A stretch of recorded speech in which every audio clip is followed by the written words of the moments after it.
이 시간 예배 가운데 나오신 여러분들에게 하나님 주시는 특별한 은혜와 은총이 있으시기를 우리 주님의 이름으로 축원을 드립니다. 좌우에 계신 분들과 이렇게 평화의 인사를 나누셨으면 좋겠습니다. 하나님의 은총이 당신과 함께 하시기를 바랍니다. 자, 앞뒤에 계신 분들과는 웃으면서 좀 이렇게 인사하셨으면 좋겠습니다. 부모님을 공경합시다.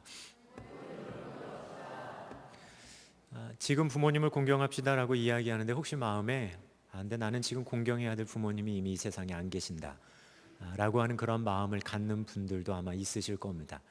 흔히들 그런 이야기 하죠. 부모님을 공경하고 부모님께 이제 효도하려고 할 때 그런 철이 드니까 부모님은 이 세상에 안 계시다라고 하는 이야기들도 얘도 어른들 하는 걸 본 적이 있습니다.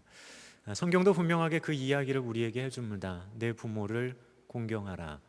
우리 동양적인 사고방식 속에서 효하라라고 하는 것으로 우리는 많이들 이해합니다. 근데 단순히 효라고 하는 개념으로 오늘 내 부모를 공경하라라고 하는 이 의미를 생각하는 것이 아니라 하나님이 도대체 이 계명을 왜 여기에 주셨을까? 라고 하는 부분을 저희들이 조금 생각해 보면서 오늘 우리에게 주시는 부모 공경에 대한 이 부분들을 생각해 보려고 합니다. 아마 부모님께 효해라라고 하는 거 시대가 지나도 다르지 않은 이야기들로 계속 우리들 삶 가운데 전해지고 지켜줘야 될 중요한 규범이 될 겁니다. 하지만 가족이 대가족 제도에서 점점 핵가족 제도로 넘어오면서 부모님을 공경함에 대한 의미들도 이제는 많이 바뀌어가기를 시작합니다. 예전처럼 어떤 그런 모습들, 그리고 여전히 제사 지내는 사람들도 있지만 그 제사에 대한 부분들도 굉장히 이제는 간소화되어지고 아예 드리지 않는 그런 풍토들도 우리들 주변에서 보기 때문입니다. 돌아가신 이후에 효하는 거, 성경에서는 돌아가신 이후의 효에 대해서는 이야기하지 않습니다. 분명하게 성경은 강조하는 건 살아 계실 당시에 인격적인 관계 속에서 어떻게 되어져야 하는지를 성경은 이야기하지, 이미 돌아가신 다음에 그 아쉬움, 자기 스스로 달래기 위해서 하는 그 공경에 대해서는 성경은 그곳에 포인트를 두고 있지 않습니다. 오히려 더 철저하게 서로 함께 숨쉬고 있을 그때 어떻게 인격적으로 서로를 공경하며 걸어갈 것인가에 대해서 성경은 말하기 때문입니다. 오늘 어버이 주일입니다. 내 부모를 공경하라라고 하는 10계명의 이 5번째 계명을 우리가 살펴보면서 오늘 우리에게 주시는 도전과 교훈을 생각을 해보려고 합니다. 하나님께서 자신의 백성을 삼기 위해 이스라엘 백성을 애굽에서 불러내십니다. 그리고 그들을 시내 산으로 이끄셔서 그들과 언약을 맺으시면서 처음 주신 계명이 뭐였냐면 바로 10가지, 우리가 알고 있는 10계명이라고 하는 계명입니다. 그 가운데 우리가 오늘 성경에서 읽게 된 이 5번째 계명인 내 부모를 공경하라라고 하는 이 계명은 구조적으로 봤을 때 이런 특징을 가지고 있습니다. 하나님과 인간 사이에 있어야 되는 그 수직적인 관계에서 오는 그 계명이 첫 번째부터 4번째까지의 계명이라면, 이제 사람과 사람 사이를 살아감에 있어서 수평적인 차원의 계명을 이야기함에 첫 번째로 부모님을 공경함에 대한 이야기를 우리에게 해준다는 겁니다. 자, 구조가 바뀌면서 구조가 전환됩니다. 수직적인 차원에 있었던 구조의 내용이 이제는 수평적인 차원으로 넘겨가면서 처음 주시는 계명이 뭐였냐면 내 부모를 공경하라였습니다. 이 계명이 유대인들이 세월이 지난 다음에 10계명의 율법 이외에 다른 율법을 받는 상황 속에서 주어진 것이 아닙니다. 그리고 장로들이 그 율법을 지키기 위해 수많은 유전들을 만들면서 실천의 차원에서 자, 부모를 공경해야 될 것 같아 라고 만들어 놓은 조항도 아닙니다. 이 조항은 하나님이 그 백성을 부르시고 처음 그들과 언약 맺으시면서 주셨던 말씀, 하나님이 자신의 손으로 돌판 가운데 쓰셨던 말씀, 그것 가운데 바로 이 5번째 계명, 사람 사이의 첫 번째 계명으로 내 부모를 공경하라라고 분명하게 언급되어져 있기 때문입니다. 자, 그렇다면 이 계명의 무게감이 어느 정도인지는 우리는 생각해 볼 수가 있습니다. 또한 계명을 나열해 감에 있어서 내 부모를 공경하라라고 하는 이 계명은 살인하지 말라는 계명보다 앞에 있습니다. 사람과 사람 사이에 벌어지는 가장 안 좋은 일 뭘까? 가장 큰 범죄가 뭘까를 생각해 본다면 서로의 생명을 해하는 살인하지 말라는 계명이 어쩌면 우선할 것 같아라고 하는 마음이 드는데, 하나님은 그 수평적인 차원의 사람 간의 관계를 이야기하는 계명을 말씀하실 때 살인을 가장 먼저 해 놓으신 것이 아니라 부모 공경에 대한 부분을 먼저 이야기하고 계시다라고 하는 그 사실입니다. 왜 하나님께서는 이 계명을 여기에 놓으시고 또한 이 계명을 우리에게 주셨을까? 동양의 유교적인 사고방식 속에서 단순히 이 계명을 효라고 하는 것과 연관지어서 그냥 풀어갈 수도 있습니다. 부모님께 잘해, 하나님이 약속까지 하면서 꼭 지키라고 하신 계명이니까 그냥 꼭 지켜봐. 그러다가 어느 순간 부모를 공경함이 하나님이 이 땅에서 잘 된다라고 하는 그 축복을 이루기 위한 하나의 수단으로 전락해 버리는 경우들도 보게 됩니다. 근데 부모 공경이 축복받기 위한 수단이 되어지는 것이 아니라 하나님이 그만큼 약속을 주시면서 이 계명을 주셨다는 그 의미는 반드시 지키라는 하나님의 말씀일 겁니다. 약속 있는 첫 계명이라고 우리는 알고 있습니다. 내가 땅에서 잘 되고 장수할 거다. 근데 여러분 아십니까? 이 계명에는 약속만 있는 것이 아니라요, 축복만 있는 것이 아니라 여러분과 함께 읽은 신명기 27장에 보게 되면 저주도 있습니다. 그의 부모를 경홀히 여기는 자는 저주를 받을 것이라 할 것이요 모든 백성은 아멘 할지니라. 저희 신광교회는 아멘을 강요합니까? 안 합니까? 안 하죠. 근데 성경을 읽다 보니까 참 신기하게 이 부분에서는요, 하나님이 지금 뭐 하시는 겁니까? 아멘을 뭐 하고 계시죠? 그냥 알아서 아멘해가 아니라 아멘해라고 이야기하시는 겁니다. 아멘해. 근데 그 내용이 뭐였냐면 부모를 경홀히 여기는 자는 저주를 받을 것이다. 아멘해. 그것이 그 백성에게 요청하셨던 겁니다. 하나님은 왜 이 계명을 이렇게 중요하게 생각하셨을까? 왜 이 계명에 대해 이런 마음을 갖고 계셨을까? 우리가 그 부분을 생각해 보려고 합니다. 10계명의 첫 번째 계명은 나 외에 다른 신을 섬기지 말라라고 하는 하나님의 말씀 우리가 잘 압니다. 하나님과 인간 사이에, 하나님과 우리 사이의 첫 번째 계명, 나 외에 다른 신을 너희 앞에 두지 마라. 이미 애굽이라고 하는 다신적인 세상의 풍토 속에서 살고 있었던 이스라엘 백성들에게 하나님은 이야기하시는 겁니다. 내가 유일한 하나님이고 너희의 하나님은 나밖에 없어. 너희와 나와의 관계는 그렇게 유일한 관계고 너희와 나의 관계는 그런 관계다라고 이야기하시는 겁니다. 자, 그러면서 사람 사이의 첫 번째 계명으로 부모님에 대한 공경을 이야기합니다. 자, 부모님이 여러분 삶에 한 분이십니까? 두 분이십니까? 자, 어머니 아버지 두 분 빼놓고요, 여러분들 그럼 어머니 아버지가 또 계십니까? 아무리 법적으로 따진다고 해도 법적으로 부모는 어머니 아버지 두 분밖에 없어요. 근데 그분 이외의 부모님이 내 삶에 있습니까? 없습니까? 없죠. 인간의 관계 속에서 나를 낳아주신 부모님 이외에 다른 부모는 있을 수 없습니다. 어떤 친근함을 가지고 나 누구도 내 부모님이야 라고 이야기할 수 있기는 하지만 법적으로나 아니면 그냥 인간의 생리적인 부분으로나 한 분밖에 안 계셔요. 한 분밖에 안 계시죠. 근데 그 부모님에 대해서 당신 내 부모 아니라고, 내 부모님은 이분이라고, 그걸 두고 흔히들 패역하다고 이야기하는 겁니다. 우리 인간의 관계 속에서도 부모와 자녀의 관계는 어떤 관계입니까? 뭐라고 이야기할 수 없고 그냥 하나의 유일한 그 관계입니다. 그 관계입니다. 그러면서 그 관계 속에서 부모님은 자녀에게 어떻게 사랑하고 있습니까? 요즘은 세대가 하도 험악하다 보니까 그 기본적인 관계마저도 깨어진 소식을 수없이 듣지만 원래 있어야 될 그 관계의 이상적인 모습은 우리가 다 알고 있습니다.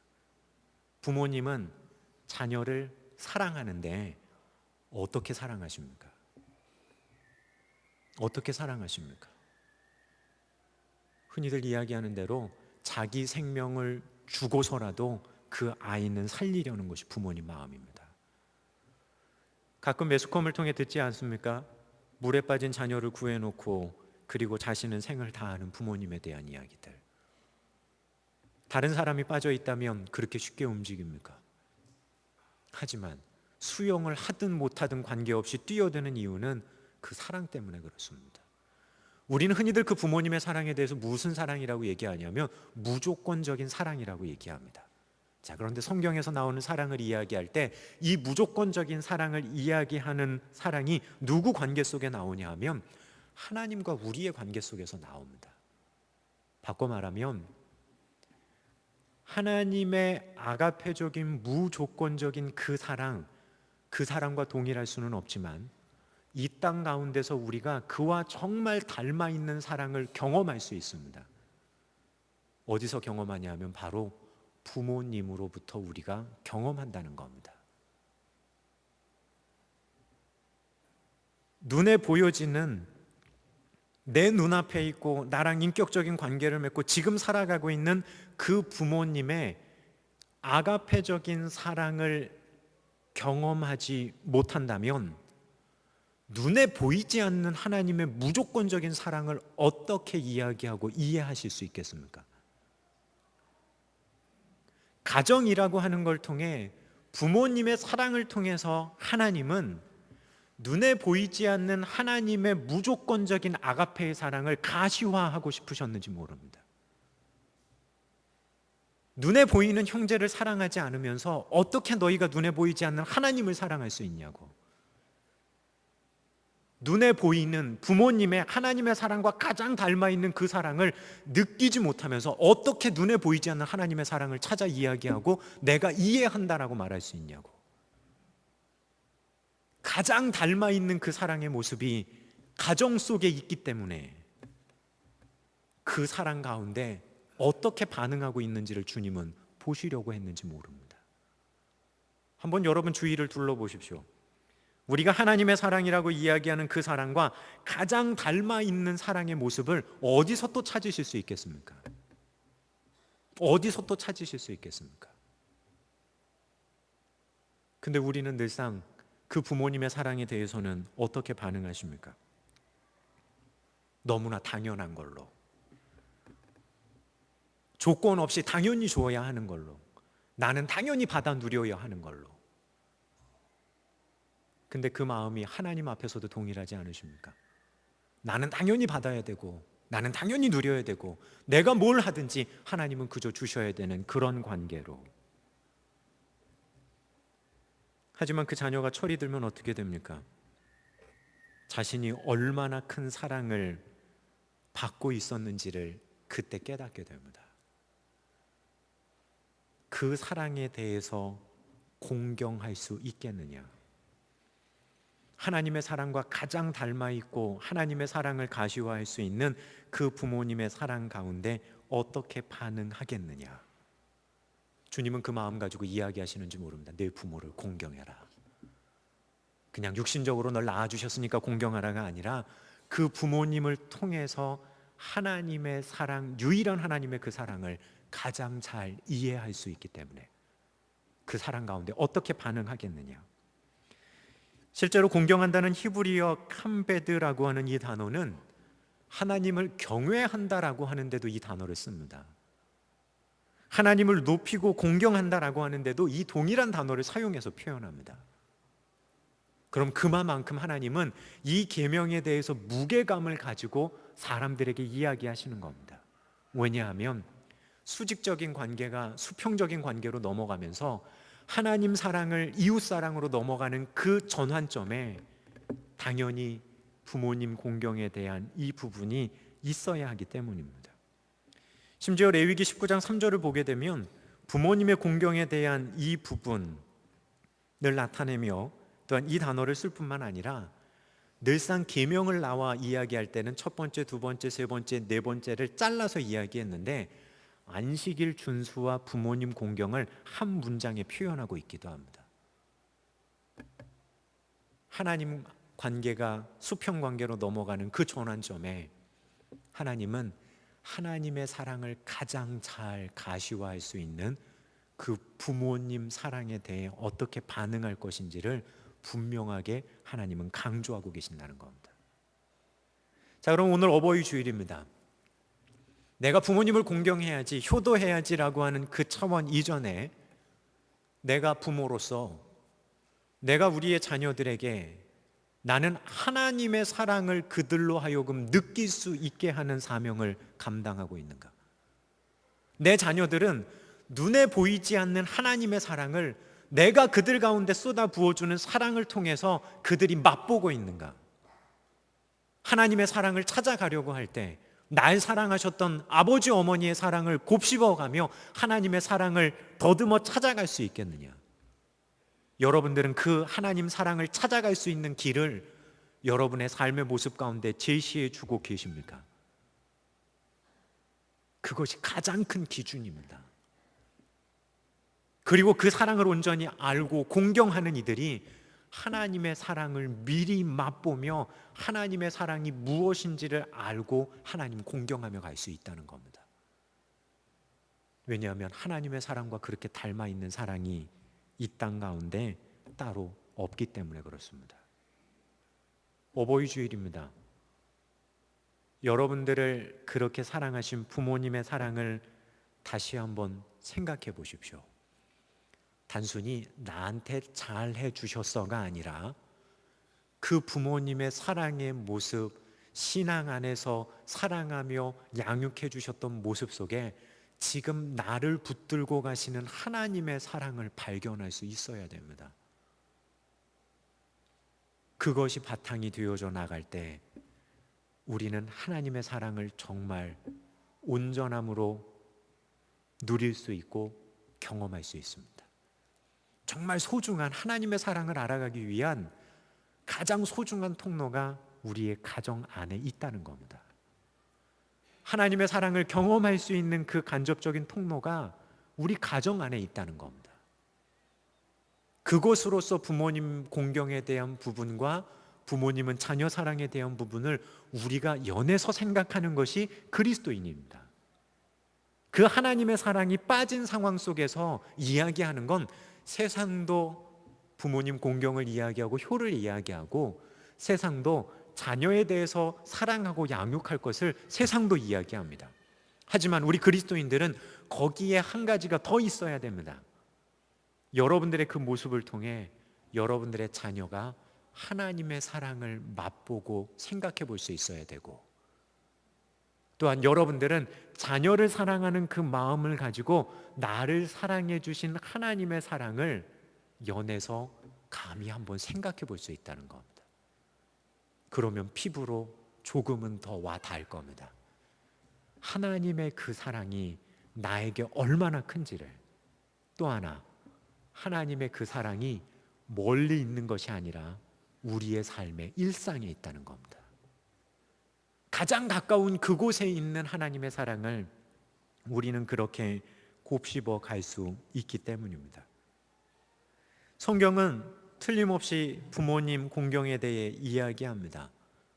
끝내는 서로를 공경하는 그 모습들 속에서 눈에 보이지 않는 하나님이, 하나님의 그 사랑이 조금이라도 가시화되어지고 느껴질 수 있고 누려질 수 있는 가장 중요한 통로가 여러분의 가정이고 부모와 자녀의 관계 속에 있기 때문입니다.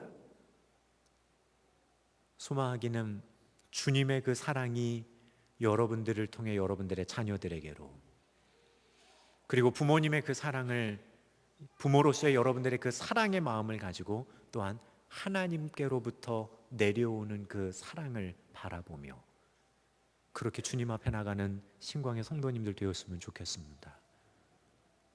하나님은 인간이 죄를 짓고 처음 만들어지는 관계가 뭔지 아십니까? 부부의 관계는 이미 그들이 에덴 동산에 있을 때부터 있었습니다. 근데 아담과 하와가 죄를 짓고 동산에서 쫓겨난 다음에 그들 가운데 새로운 관계가 하나 형성됩니다. 그게 뭘까요? 그들에게 자녀가 생겼다는 겁니다. 그들에게 자녀가 생겼다는 거예요.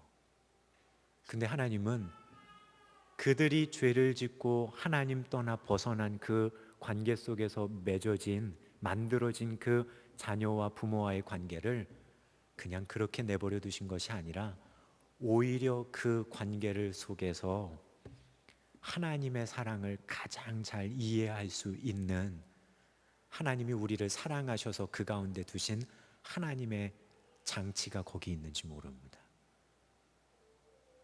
그 관계들 속에서 하나님 온전히 알아가며 그 관계들 속에서 하나님의 사랑을 조금 더 내 삶의 피부로 느낄 수 있도록 만들고자 하시는 하나님의 세미한 마음이 거기에 있는지 모릅니다.